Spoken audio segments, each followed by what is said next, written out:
നമസ്കാരം മക്കളെ, നമുക്ക് പഠിക്കാം. ഇന്ന് നമുക്ക് എൻ എന്ന ചില്ലക്ഷരം വരുന്ന കുറച്ച് വാചകങ്ങൾ പഠിക്കാം. ആദ്യം എഴുതുന്ന വാചകം, ഇവൻ ആരുടെ മകനാണെന്നാണ്. ഇവൻ ഇവൻ എന്നാണ് ആദ്യം എഴുതാൻ പോകുന്നത്.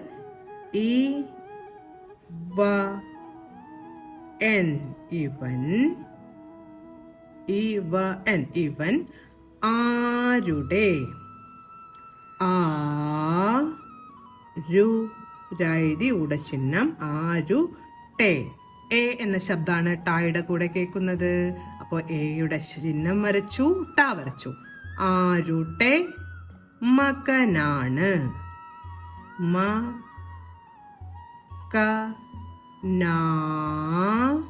നായി ആ ചിഹ്നം ണ. ഇവൻ ആരുടെ മകനാണ്. അടുത്തത് എഴുതാൻ പോകുന്ന വാചകം, വൻമരം താഴെ വീണു. വൻമരം എന്ന് വെച്ചാൽ വലിയ മരം എന്നാണ് അർത്ഥം. വൻമരം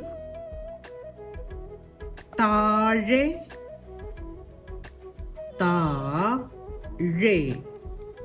ഏടെ ചിഹ്നം, ഏടെ ശബ്ദമാണ് കേൾക്കുന്നത്. ഏടെ ചിഹ്നം വരച്ചു, ഴ വരച്ചു. താഴെ വീണു. ഈ നീട്ടി ഉച്ചരിക്കുന്നത് കൊണ്ടാണ് ഈയുടെ ചിഹ്നം വരച്ചത്. ണു നായേതി ഊന്റെ ചിഹ്നം. വൻമരം താഴെ വീണു. അടുത്ത വാചകം, കട്ടൻ ചായ കുടിച്ചു എന്നെഴുതാം. കട്ടൻ ചായ, കട്ടൻ ടാ ഉറപ്പിച്ചു വെച്ചിരിക്കുന്നത് കൊണ്ട് കൂട്ടക്ഷരം വേണം. കട്ടൻ ചായ. ബ്ലാക്ക് ടീ, കട്ടൻ ചായ കുടിച്ചു എന്നാണ് എഴുതാൻ പോകുന്നത്.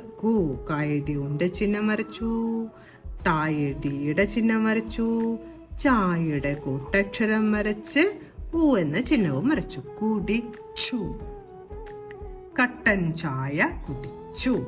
അപ്പൊ നമ്മൾ ഇന്ന് എൻ എന്ന ചില്ലക്ഷരം വരുന്ന വാചകങ്ങളാണ് പഠിക്കുന്നത്. ഇവൻ ആരുടെ മകനാണ്. വൻമരം താഴെ വീണു. അവസാനത്തെ വാചകം, കട്ടൻ ചായ കുടിച്ചു.